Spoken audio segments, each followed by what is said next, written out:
S'ils sont sûrs qu'ils vont gagner les élections dès le premier tour, ce qui est possible d'ailleurs, donc à mettre le nom de Gbagbo sur la liste électorale, donc à mettre le nom de Tidiane Thiam sur la liste électorale. Nulle part de mémoire des Ivoiriens, le président Alassane Ouattara n'a appelé les jeunes dans les rues pour manifester. Les jeunes, ils voient les leaders, c'est comme des miroirs, des exemples pour eux. Il faut dire des choses qui sont réelles, qui sont vraies. Lorsqu'on est au pouvoir, on doit faire en sorte que les institutions fonctionnent normalement. Donc les forces de l'ordre, lorsqu'ils sont mis en mission pour aller sécuriser des marches, il faut aussi dire merci au RADP qui est au pouvoir. Parce que tu ne vas pas dire, je viens, tu ne vas pas dire, tout à l'heure, tu disais que tu es le seul à ne pas interrompre. Donc merci de continuer dans ce sens.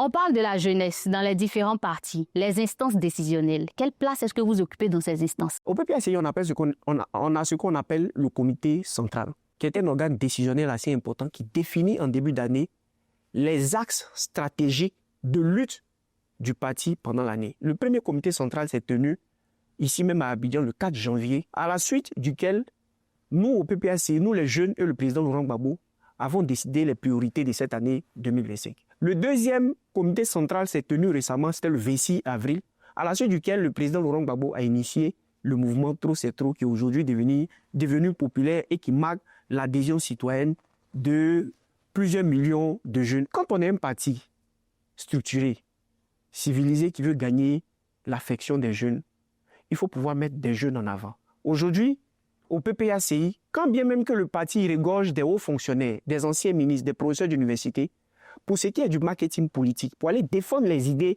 du parti sur les plateaux privés et ainsi de suite, ce sont les jeunes qu'on envoie. C'est du sang frais. Quand on parle de Blaise Lasp, quand on parle de Lago Fabrice et Steve Vico, aujourd'hui qui sont devenus une crème au niveau de l'intellectualisme de la jeunesse ivoirienne. À 45 ans. Attendez, allons doucement. Le président des jeunes de la liste des jeunes du PPACI, est-ce qu'il est jeune? C'est la question fondamentale. Est-ce que Prince Arthur Dali est jeune? Si c'est ça votre jeunesse, mais vraiment, on va se... Laissez-les continuer. Quand on est sûr de ses idées, on n'a pas besoin de s'exciter, de s'agiter. Vous, quand vous avez votre temps de parole dans votre créneau, vous vous exprimez. Moi, c'est pourquoi je suis tranquille. Hein? Voilà. Madame, l'an dernier, quand il s'est agi de désigner le président Laurent Gbagbo, candidat du PPACI pour la présidentielle d'octobre 2025, ici même à l'hôtel Ivoire, nous avons organisé une convention. Et pour l'organisation d'une telle activité statutaire, cela requiert un comité d'organisation assez structuré et au-dessus, un comité scientifique. Dans tous les organes du comité d'organisation, les jeunes de la Ligue des jeunes ont pris part aux activités. Moi-même qui suis en train de vous parler, j'étais membre du comité scientifique et l'organe suprême, l'organe qui définit les réflexions, les axes des débats.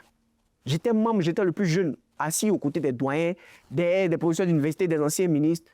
Donc, je suis un exemple vivant de ce que au PPACI, on accorde une place de joie à la jeunesse. Je vais revenir rapidement sur mes relances. J'ai mon temps de parole. Nos camarades est jeune. Nos camarades du RAGP, attendez, nos camarades du RAGP... Justement, qui est jeune? Quelle tranche d'âge on définit pour dire jeune? Je vais vous expliquer sur cette question. Je vais vous expliquer cette question de Prince Arthur Dali. De manière institutionnelle et pour ce que les institutions internationales recommandent, on est jeune que lorsqu'on a moins de 35 ans. Donc une fourchette d'âge comprise entre 16 et 35 ans. Vous savez, le PPACI est le dernier né des partis politiques d'influence ici représentés en Côte d'Ivoire. Les fédérations mères ont été constituées. Les jeunesses fédérales sont en train de se mettre en place. Et c'est parce qu'on n'a pas encore fini ce travail qu'on ne peut pas organiser un congrès pour pouvoir désigner un président national. Mais madame, c'est pas vrai. Attendez. Ils ont tenté d'organiser, ils se sont bagarrés, ils ont mis un président intérimaire qui est leur papa. Nous sommes jeunes. La jeunesse n'est pas forcément... Mais il faut dire la vérité, madame. Nous sommes en Côte d'Ivoire, ils ont essayé de faire l'élection des présidents des jeunes de leur parti. Ça n'a pas été possible parce qu'ils ont fait la bagarre. C'est ça qui est vrai. Je peux parler. Et Prince Arthur Dali est un intérimaire. Tu as 35 ans? Oui. Non, attendez. Tu as moins de 35 ans? Attendez. Je te donne ma pièce. Attendez. Ah bon? Ah oui. Attendez, s'il vous plaît. Dans ce débat, sur ce plateau, le président de la jeunesse du RAGP qui est assis juste à mes côtés, qui est un frère d'ailleurs, il a 36 ans. Il a moins de 35 ans. Il a 36 ans. Quand on a 36 ans, on est plus jeune, madame. Donc ce que je suis en train de dire, c'est que les jeunesses fédérales... Du coup, il connaît l'âge du président des jeunes du RHDP, mais il ne connaît pas l'âge du président de la Ligue des jeunes du RHDP. Mais je suis en train de répondre. Laissons-le terminer. Mon frère, madame, il faut qu'on exagère. Je parle. Fini. Ce que je suis en train de dire, c'est que, étant donné que le parti bien qu'il soit populaire, et il est né en 2021, les organes au niveau des jeunesses fédérales sont en train de se constituer progressivement sur l'ensemble du territoire national. Et ce sont ces derniers-là qui vont se constituer en collège électoral pour élire le président national de la jeunesse du PPACI.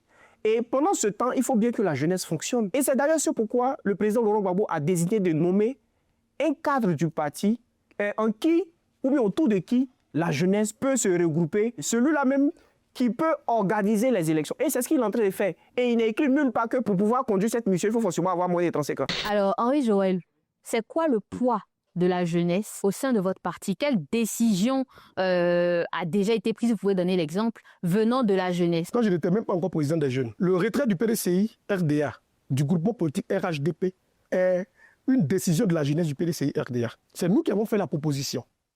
Et nous sommes allés au bureau politique. Et nous avons proposé. Nous sommes allés au congrès extraordinaire, le 5e congrès extraordinaire, et cela a été acté. Ça, c'est le combat de la jeunesse. Pour dire au PDCI RDA, pour la prise de décision, on met les jeunes au centre. Si vous regardez bien, même dans la gestion des affaires publiques, quand le PDCI RDA était aux affaires, les ministres avaient quel âge? Les étudiants avaient quel âge? C'était 23 ans, 24 ans, 26 ans. Mais c'est ça qu'on dit qu'un parti politique responsabilise sa jeunesse. Moi, Henri Joël, quand j'ai été au bureau politique, il y avait du 28 ans. Le bureau politique, tout savent ce que ça veut dire.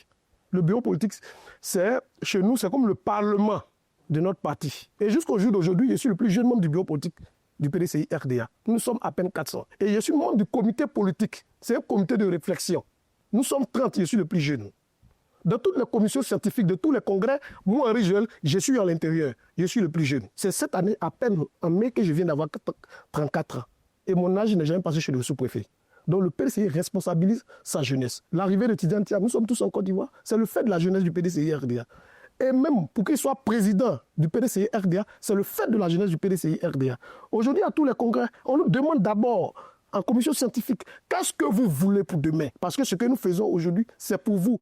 C'est bien noté, Henri Joël. Alors, président Kone Mamadou? D'abord, je voudrais circonscrire une chose. C'est que lorsque nous regardons de près la jeunesse du PDCI et le président du PDCI, la jeunesse du PDCI s'est réunie à Yamoussoukro l'an passé très récent. Ils ont 3 entités de jeunesse et ils avaient décidé à l'unanimité de se mettre ensemble pour former une seule jeunesse. Chose Non, c'est pas vrai. pour faire en sorte que ce soit comme au niveau de la jeunesse du RHDP. Ce n'est pas vrai. Ça n'a pas été validé. Ce n'est pas vrai. Parce que, bien évidemment, cette même jeunesse proche du PDCI, cette même jeunesse du PDCI, Ce n'est pas vrai. mais je vais terminer. Non, mais faut pas cette dire jeunesse, les gens nous parce que regardent, bien faut dire évidemment, ce qui est vrai. parce que bien évidemment, Le séminaire devait préparer le congrès de la jeunesse. Henri Joël, s'il vous plaît. Donc on a dit au prochain congrès, on ne veut plus de 3 entités, on veut une seule entité. Quelles sont les actions? Quelle est la place que vous occupez au sein de votre parti? C'est de ça qu'il faut parler. Mais laisse-moi terminer. Déjà, nous, au niveau de la jeunesse du RHDP, moi, en tant que président, je siège au secrétariat exécutif. Toutes les réunions du secrétariat exécutif qui se tiennent au sein du parti, je suis membre. Et je porte la parole des jeunes. Si vous regardez de près l'organisation de ce congrès historique que nous avons eu récemment, dans toutes les commissions stratégiques, les jeunes étaient membres des différentes commissions. Ce n'est pas seulement que la commission mobilisation ou ailleurs, les jeunes sont en charge de la mobilisation. Nous étions dans toutes les commissions stratégiques afin d'avoir ce congrès. Et pendant le congrès, les différents ateliers qu'il y a eu, pendant le congrès, les jeunes ont pris part et les jeunes sont exprimés. Pour dire que chez nous, RHDP, les jeunes ont de la voix, les jeunes ont la possibilité de faire des propositions. Les jeunes participent effectivement à la vie du parti. C'est la réalité chez nous. Est-ce qu'il y a déjà eu une décision de votre parti à laquelle vous avez dit non? Et est-ce que ce non-là a été entendu? Ce n'est pas comme ça qu'il faut voir les choses. Nous avons des débats internes. Et toutes les fois qu'il y a des débats internes, les jeunes prennent part et les jeunes s'expriment. Et la décision finale qui est adoptée est validée par tous. Il y a un bureau national de la jeunesse du parti qui est là, qui participe avec la direction du parti. Et quand vous allez à la base, au niveau des différentes coordinations, il y a toujours un jeune qui est membre de la coordination régionale d'office. Quand vous allez au niveau de la coordination des départements politiques, il y a toujours un jeune qui est membre d'office du bureau du département politique. Est-ce que vous avez déjà dit non à une décision? Madame, dans un parti politique, il y a un mode opératoire. Et dans ce modus operandi, il y a forcément le débat qui prévaut en interne. Ça reste des questions internes. Et c'est à la suite de ce débat-là qu'une décision émerge et tout le monde valide. Au niveau de la jeunesse du PPACI, nous disons constamment non, en tout cas au niveau des débats internes, nous disons constamment non aux décisions.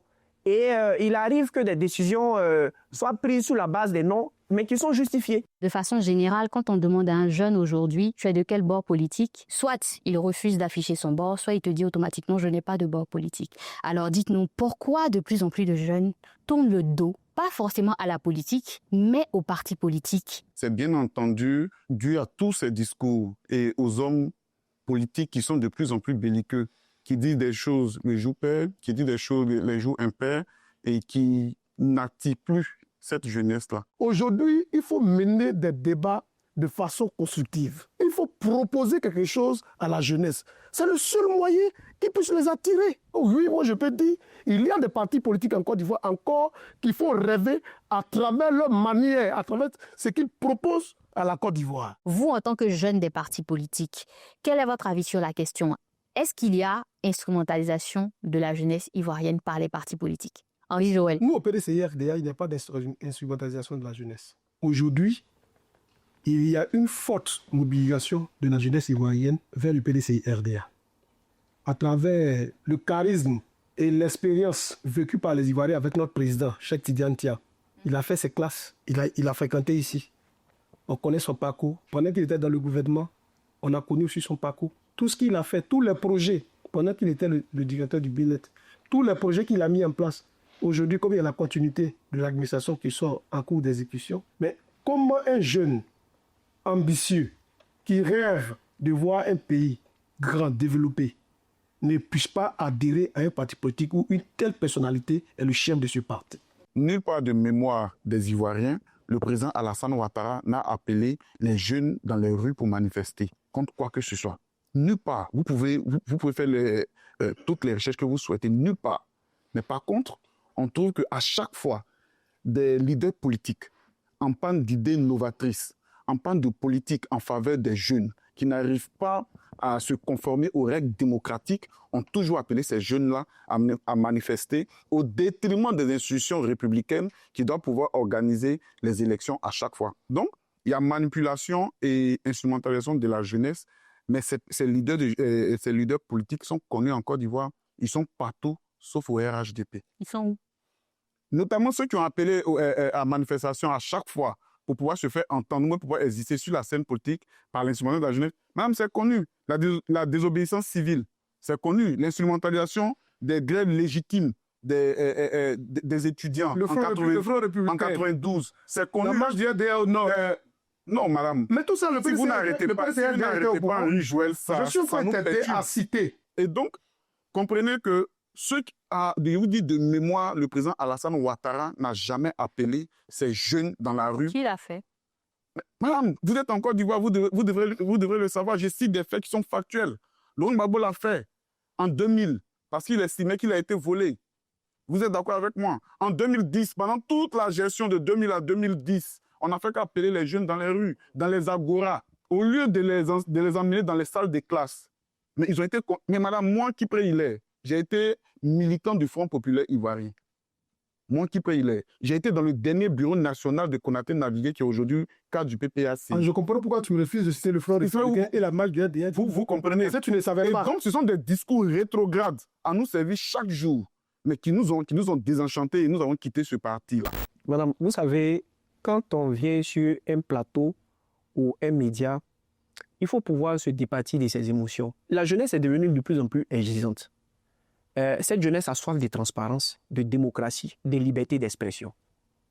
Et pour cela, le PPACI n'a pas besoin d'instrumentaliser un quelconque jeune pour que ces jeunes-là puissent comprendre en réalité les enjeux qui se déroulent sur notre scène politique. Je vais vous donner un exemple. À plusieurs reprises, vous pouvez entendre le secrétaire exécutif du RHDP, M. Ibrahim Assé Bakongo, qui dit que si vous descendez dans les rues, on va aussi demander à nos militants d'aller dans les rues. Madame, le fait d'aller dans les rues pour des marches pacifiques, c'est prescrit par la Constitution, en son article 19 et 20. La Constitution ivoirienne nous donne le droit à chaque Ivoirien de manifester son opinion et de pouvoir participer à des marches pacifiques. Mais comment se fait-il que un responsable d'un parti politique, en tout cas du parti au pouvoir, puisse dire que si vous descendez pour aller exécuter ce droit constitutionnel, on va demander aussi à nos militants. Mais quand des militants de divers horizons se retrouvent dans la rue, madame, c'est pas pour aller lever, madame. Président Koné, comment justement vous travaillez au niveau de votre parti pour éviter tout ce qui est violence pour les prochaines élections? Pour nous, on n'a pas besoin d'envoyer des jeunes aller casser. Il suffit juste de travailler pour les jeunes. Si vous regardez aujourd'hui, dans tous les gros villages de la Côte d'Ivoire, allez parcourir la Côte d'Ivoire, vous allez trouver au moins des collèges de proximité. Vous n'allez plus retrouver des élèves en train de voyager à des milliers de kilomètres pour aller retrouver au moins une salle de classe pour faire le collège. Si vous regardez aujourd'hui, il y a 9 universités que nous avons construites ici en Côte d'Ivoire. Vous avez construite? Il y a 9 universités aujourd'hui en Côte d'Ivoire. Avant qu'on arrive, il n'y avait seulement que 2 universités. Et vous avez construit? Oui, il y avait seulement que 2 universités en Côte d'Ivoire. Donc vous avez construit 9? Il y avait 2 universités seulement en Côte d'Ivoire pendant qu'on arrivait. Il y avait en Côte d'Ivoire ici? Il y avait l'université de Cocody, l'université de Boaké et puis à Bois-Diamé 3. Mais depuis que nous sommes arrivés, il y a 6 que nous avons inauguré. Depuis que nous sommes là. C'est vous qui avez J'arrive. J'ai pas. Exactement, oui. Oui, exactement, c'est ce qu'on a dit. La Côte d'Ivoire moderne. Le président ne dit pas pareil. La Côte d'Ivoire moderne. Le président ne dit pas pareil. Tu sais que tu ne écoutes pas le président. Non, je suis désolé. Donc, le président ne dit pas pareil. j'arrive, je vais terminer. Donc, si vous regardez aujourd'hui, toutes ces infrastructures socio-éducatives que nous avons mis en place aujourd'hui en Côte d'Ivoire permettent à la jeunesse de ne plus replonger dans les violences. Lorsque vous regardez tous ces stades modernes et qui voient l'organisation du match, même pour les pays frères qui sont à côté, lorsqu'ils ont des matchs importants, ils peuvent venir en Côte d'Ivoire. Parce qu'aujourd'hui, bien évidemment, le président Alassane Ouattara a fait en sorte que les jeunes soient à l'aise. Et donc, c'est un meilleur moyen pour nous d'éviter que la jeunesse se retrouve dans les rues en train de casser, en train de vandaliser. Henri Joël, au-delà des promesses, au-delà de tous les discours, qu'est-ce que vous proposez concrètement à la jeunesse pour les 5 ans à venir? Ce que nous proposons, c'est de voir une jeunesse bien formée. D'abord, c'est d'abord l'éducation, faut penser. Nous avons eu une séance de travail avec nos responsables qui dirigent nos commissions techniques. On a fait des propositions allant dans ce sens. D'abord, on a dit au président, avant tout, la formation, l'éducation. Après, l'accès à la santé pour tous.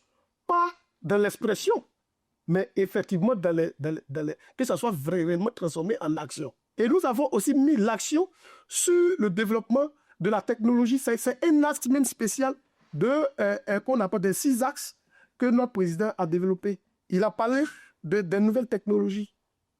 Parce qu'aujourd'hui, nous sommes dans la mondialisation. La mondialisation, aujourd'hui, ça va avec tout ce qui est technologie. Et là, comment l'utiliser dans le bon sens? C'est sur ça que le PDCI est en train de travailler et va proposer aux Ivoiriens.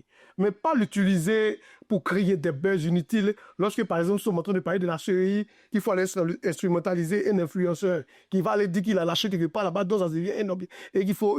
Mais c'est cette Côte d'Ivoire-là que nous rêvons. Nous rêvons d'une Côte d'Ivoire où la jeunesse est réellement responsabilisée. Quelle est la première mesure pour les jeunes? Quand vous avez travaillé, qu'est-ce qui Mais déjà, quand ils sont là, ils nous disent ce qu'ils font pour la jeunesse d'abord, avant de faire encore d'autres promesses. Merci bien, madame. Mais je pense que Henri Joël devrait quand même vous remplacer comme celui qui pose maintenant les questions. La Côte d'Ivoire, aujourd'hui, par la stabilité qu'offre la gestion du président Alassane Ouattara, cette stabilité permettra à chaque jeune d'exprimer son talent à travers le développement des infrastructures sportives, socio-éducatives et tout ça. Avec le président Alassane Ouattara, quand vous prenez le PND, qui est le Programme national de développement de la Côte d'Ivoire, le pilier de la jeunesse est un maillon essentiel.